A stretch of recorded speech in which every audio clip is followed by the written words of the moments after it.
awal perjalanan. Riko baru saja menyelesaikan pekerjaannya sebagai pekerja proyek di sebuah kota kecil.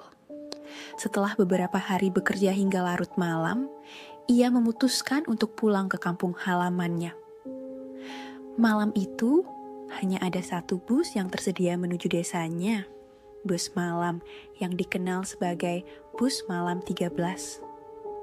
Bus tersebut seringkali diceritakan dalam kisah-kisah seram oleh warga sekitar. Tetapi Riko tidak percaya tahayul dan tetap memutuskan untuk naik. Saat Riko menaiki bus tua itu, suasana langsung terasa mencekam. Interiornya tampak kusang, dengan kursi kulit yang sudah robek dan lampu redup berkelap-kelip. Hanya ada 7 penumpang lainnya. Semuanya terlihat aneh. Mereka menunduk, tidak berbicara, dan memancarkan aura dingin. Sopir bus, seorang pria tua dengan mata cokung, menatap Riko sejenak sebelum berkata dengan suara rendah, "Selamat datang, jangan sampai tertidur." Riko menganggapnya hanya sebagai peringatan biasa. Namun, ketika bus mulai bergerak meninggalkan terminal, hawa dingin tiba-tiba merayapi tubuhnya, seperti ada sesuatu yang tidak terlihat mengintai. Keanehan awal. Bus melaju melewati jalan yang gelap gulita, hanya diterangi oleh lampu bus yang berkedip-kedip.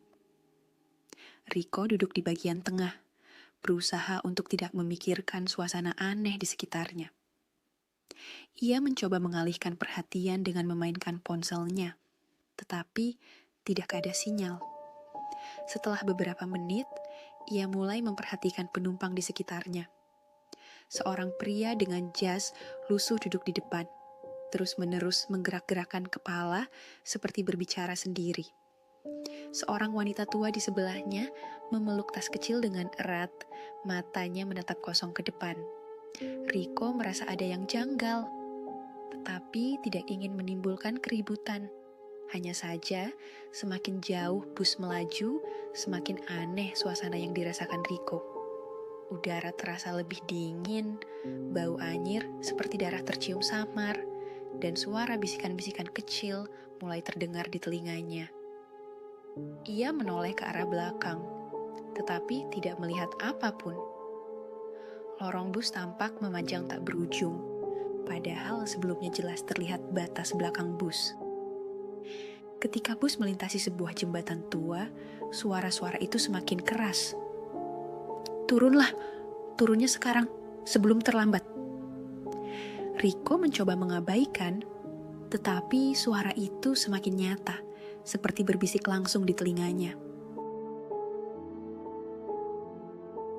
Penumpang yang hilang. Orang pria tua di depan berdiri dan berkata dengan nada gemetar, "Saya mau turun." Sopir hanya mengangguk tanpa berbicara. Namun, saat pria itu melangkah keluar, tubuhnya mendadak lenyap begitu saja dalam kabut tebal. Riko terkejut, tetapi penumpang lain tetap diam, seolah-olah tidak ada yang terjadi. Riko mencoba mengobrol dengan wanita tua di sebelahnya, tetapi wanita itu hanya tersenyum tipis tanpa menjawab. Tangan wanita itu dingin saat menyentuh lengannya, dan Riko merasakan sesuatu yang tidak wajar. Ketika ia menoleh lagi beberapa menit kemudian, wanita itu sudah tidak ada di kursinya. Ketakutan mulai menyelimuti Riko. Ia mencoba maju ke depan, menuju sopir, tetapi jalan menuju kursi depan terasa semakin panjang. Bus tampak berubah menjadi labirin yang tak berujung. Rahasia Bus Malam 13. Akhirnya, Riko sampai di dekat sopir dan bertanya dengan nada panik. "Apa yang terjadi di bus ini? Kenapa semua orang hilang?" Sopir itu tertawa kecil sebelum menjawab, "Bus ini bukan bus biasa, Nak. Ini adalah kendaraan bagi mereka yang sudah mati dan tersesat. Tapi kamu seharusnya tidak berada di sini." Riko terkejut. "Apa maksudmu? Aku hanya ingin pulang. Sopir itu menjelaskan bahwa bus malam 13 adalah kendaraan yang mengantar jiwa-jiwa yang belum tenang ke tempat peristirahatan terakhir mereka. Mereka yang menaiki bus ini harus menemukan cara untuk bertahan hidup hingga fajar, atau mereka akan terjebak di dalamnya selamanya. Rico mulai panik. Ia menyadari bahwa dirinya mungkin menjadi korban berikutnya. Ujian mencekam. Saat bus melintasi jalan yang semakin gelap, satu persatu penumpang mulai menunjukkan wujud asli mereka. Wanita tua di sebelah Rico ternyata adalah hantu dengan wajah hancur, matanya kosong tanpa bola mata.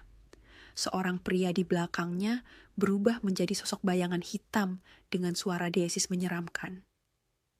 Rico berlari menuju bagian belakang bus, berusaha menjauh dari mereka. Di sana, ia menemukan sebuah buku tua di bawah kursi terakhir.